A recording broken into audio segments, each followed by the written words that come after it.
guys, happy April. So this past month, March, I read 7 books. And guys, I read 1 physical copy. Just 1. There were other books I read on my Kindle or I listened to. I was in kind of a slump this month, not gonna lie. But let's just go over the books I read in March. So I started off the month, I read Heartless by Elsie Silver. I definitely liked this better than Flawless, but also I didn't. Kate Eaton was eaten up the entire time. That's what I have to say about this book, because I'm getting it confused with Swift and Saddled, because they're just similar in my mind, because they're both country romances and I read them like within 3 days of each other.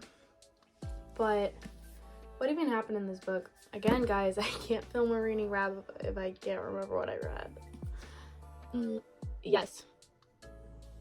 He was 13 years older than her. No friggin' way.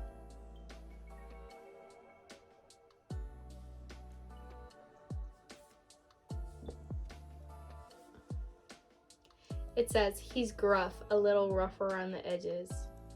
Rough and riding reckless, rough around the edges. What was the girl's name? Guys, I don't remember anything about this book. I remember things that happened in Swift and Saddled, but I don't remember what happened in this book. I think I rated it 4 stars. But clearly it wasn't, because I can't remember anything that happened. On to the next book. Next, I read Behind the Net by Stephanie Archer. And I do remember things that happened in this book because I loved this book. Everything about this book was so perfect, except for her singing career. Girl, stop. Pause, put a hold on it. No. It was actually like so embarrassingly cringy. And I hated reading everything about it. But anything that had to do with like hockey, I was there. I was reading it. I loved it. I ate every second of it up. And sitting at the Starbucks table, waiting to go to the water park with Abby and Lily, I'm sitting there. I just started this book and I'm telling them, I'm like, this guy is actually such a dick and it's not cute. He needs to stop, because she had just walked in to be his assistant and he's like being rude to her, and I'm like, this is not cute. This is not a vibe. And then it gets to his POV. Oh my god. Y'all, I had a seizure right there in the Starbucks. I literally that was me. I loved that book. It was a 4-star just because her singing career was actually the most annoying thing I've ever read in my life. And I read Swift and Saddled. Let me tell you guys about this one. This was a 3-star. Not that I didn't enjoy it. I just enjoyed Done and Dusted so much more. I love Done and Dusted with my whole heart. That was a 5-star book. I love it so much. Swift and Saddled was more, they didn't know each other when they first met. But Emmy and Luke from Done and Dusted, they already knew each other. That was brother's best friend. Like, I loved that. But these people didn't know each other. And then they kissed in a bar, and then he was her boss the next day. And that just, like, okay, that's cool. That's fun. But it didn't sit the same way as Done and Dusted did with me. So I rated it 3 stars. But it wasn't a bad book, obviously. Like, I can't remember anything that would have annoyed me about it.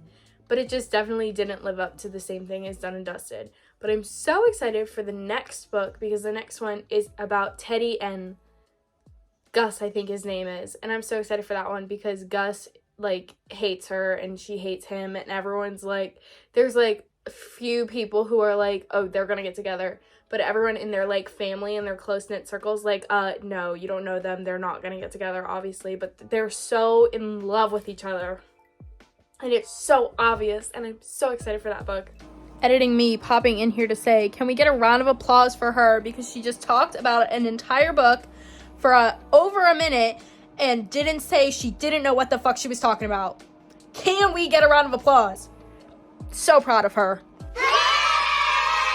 Next, I read The Fake Out, which is the next one in the Behind the Net ones. That one was good. I read it in a day, in like a work shift practically. But I don't think I liked it. I definitely didn't like it as much as I liked Behind the Net. I need to take a breather. I need some water. I'm talking too much. Yeah, because talking about one book for 1 minute and 10 seconds really wore her out. I didn't like that one as much as I liked Behind the Net because, I don't know, something about it. was just not the same. It wasn't the same vibe. That one was about Rory and Hazel. It was about, which is, Hazel is Pippa from the first book. It's her best friend. It was her sister, not her best friend. And Rory is Jamie from the first book's best friend. Like, they were best friends, but then they had a falling out, and then now they're best friends again. But it's about them, and Rory just kind of wasn't my vibe. But I think it's very fun that his last name was Miller, because my boyfriend's last name is Miller. So I kind of put myself in the story. But I didn't like them as much as I think Hazel's career was definitely not as unbearable to listen to than Pippa's career. Oh my god. God, I'm not gonna get to the end of this, I swear to God. I read a lot of romance this month. And then next, I started Archer's Voice by Mia Sheridan. I started it on an audiobook. And then I ran out of audiobook hours, so I stopped. We'll get back to this because I did finish it, but we'll get back to it. We're going in order. Then I listened to, on YouTube, The Spanish Love Deception. Guys, this has been on my physical TBR for over 2 years. The dog is barking. I don't have time for you. This has been on my physical TBR for over 2 years. It was a 3-star. It was okay. I kind of get the hype around Aaron Blackford. I kind of don't. But it was okay. It did get, like, straight to the point, though, of, like, him going to her wedding and stuff, and then, like, fake dating. I don't know. I'm just not a fan of the fake dating trope. That's what that was about. The fake out was fake dating. Oh, right. I remember. Backtrack. I'm gonna apologize, guys. 1, for my hair being a mess right now. 2, for this video being literally so, because I cannot remember what I read. So what you're about to witness is me not remembering what I read about the fake out, but then talking about the Spanish Love Deception and getting reminded of the fake out, and then proceeding to remember what the fake out was about. Because, guys, I cannot. My brain is like my brain doesn't work correctly. I can't remember anything. That's why I dropped out of college. Okay, editing me, put this where we're talking about the fake out so it looks like I know what I'm talking about. No, everyone is absolutely gonna know you're a fucking fraud, because editing you is not moving things around, because she is also lazy.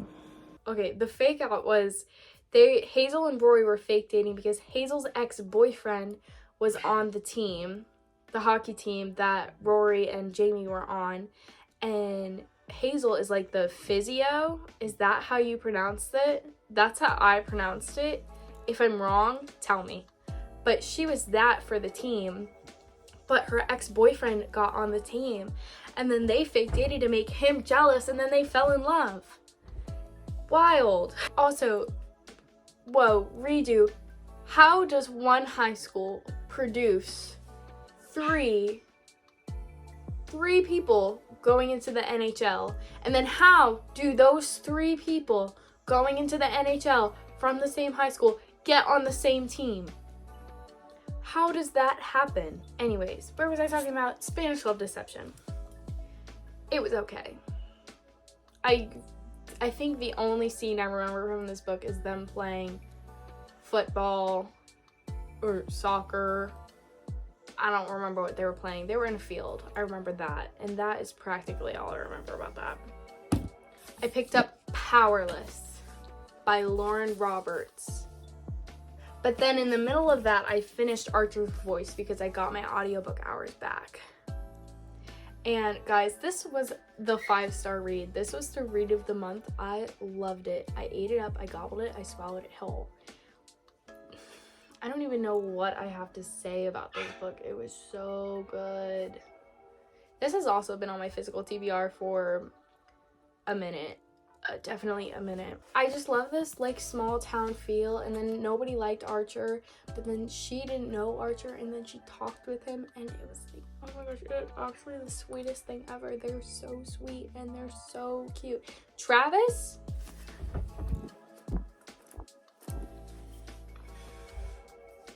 That's how I feel about Travis. Stupid bitch. Then I finished Powerless, and this was the last book I finished for the month because then I started reading for another video, and I just finished 2 of the books for the video today, but I did that. It took me like the entire month to read practically. It was a 4-star. It's not that I didn't enjoy it, it was slow.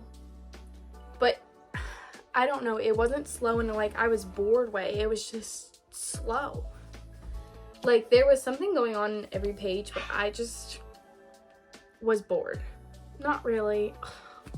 It was slow. Like, let's see what this is our traveling book for me and my friends, but Leah was taking too long to read it, so I bought my own copy and I read it and I annotated it, so I'll just annotate the traveling copy. Kai is, let me tell you, when I found out his name was Malachi, I actually shit my pants. Swear to God. I had to go into the back and tell all my coworkers, I mean, like, his name is Malachi, what even is that? But Kai's cute. He's no book boyfriend of mine. Peyton, book girlfriend. Why am I not living this life? Why am I not in a ballroom with a dagger strapped to my thigh? I think I wrote that in my Goodreads review. I think I was like, why am I not in the life where I'm and then running away with a dagger strapped to my thigh? Something like that. That was totally a spoiler. Guys, pretend I didn't say that. Those are all the books I read this month. Thank you for watching. I'm gonna go to bed because I have to work a double tomorrow.